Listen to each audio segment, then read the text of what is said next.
Hello hi everyone, welcome back to my channel Telugu earning tips.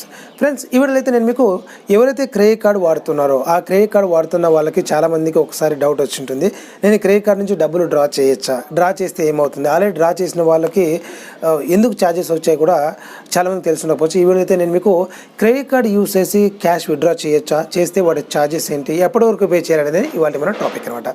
So video అయితే end వరకు చూసేసేయండి, మీకంటే ఒక క్లారిటీ వస్తుంది. దానికంటే ముందు మీరు నా ఛానల్కి ఫస్ట్ టైం విజిట్ చేసేది కనుక వీడియో కింద కనిపిస్తున్న సబ్స్క్రైబ్ బటన్ క్లిక్ చేసుకుని ఆ పక్కనే కనిపిస్తున్న బెల్ ఐకాన్ యాక్టివేట్ చేసుకోవడం ద్వారా నా లేటెస్ట్ వీడియోస్ మీద నోటిఫికేషన్ రూపంలో పొందొచ్చు.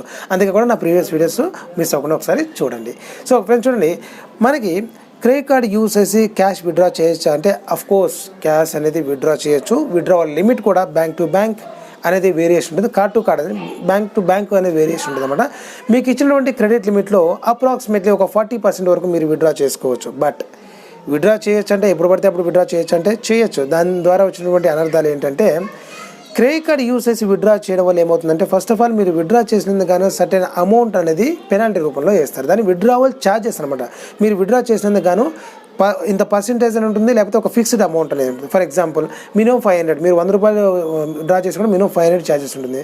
లేదంటే ఒక 3% అనుకుందాం. 3% అంటే ఏమవుతుందంటే, మీరు 10,000 విత్డ్రా చేస్తే 300 కదా, అప్పుడు మినిమం 500 కంటే 500 ఛార్జ్ అవుతుంది. 20,000 డ్రా చేస్తే 600 అవుతుంది. 30,000 డ్రా చేస్తే 900 అవుతుంది. అలాగా పర్సెంట్ మినిమం 500 కానీ లేదా 3% ఆఫ్ ది విత్డ్రావల్ అమౌంట్ కానీ ఛార్జెస్ రూపంలో పడతాయి. ప్లస్ దానికి జిఎస్టీ.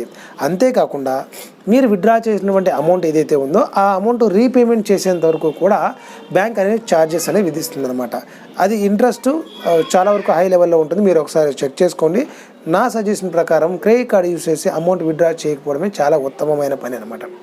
ఈ క్రెడిట్ కార్డు ఎప్పుడు యూజ్ చేయాలంటే, చాలా ఎమర్జెన్సీ సిచ్యువేషను, ఎవరు హెల్ప్ చేసేవాళ్ళు లేరు, అమౌంట్ అందుబాటులో లేదు, తప్పదు నేను బేర్ చేయగలను ఇంత అమౌంట్ ఛార్జెస్ అనుకుంటే మాత్రమే క్రెడిట్ కార్డ్ నుంచి విత్డ్రా చేసుకొని అమౌంట్ వీలైనంత తొందరగా, డ్యూ డేట్ వరకు వెయిట్ చేయకుండా వీలైనంత తొందరగా పే చేస్తే ఆ స్టిపులేటెడ్ టైం ఏదైతే ఉందో ఆ టైం పీరియడ్ వరకు మాత్రమే మీకు విత్డ్రావల్ ఛార్జెస్, పెనాల్టీ రెండు కూడా, ఇంట్రెస్ట్ అన్నీ కూడా అంతవరకు మాత్రమే అప్లికేబుల్ అవుతాయి అన్నమాట. ఈ విధంగా మీరు క్రెడిట్ కార్డ్ పైన ఉండే విత్డ్రావల్ ఛార్జెస్ని తగ్గించుకోవచ్చు.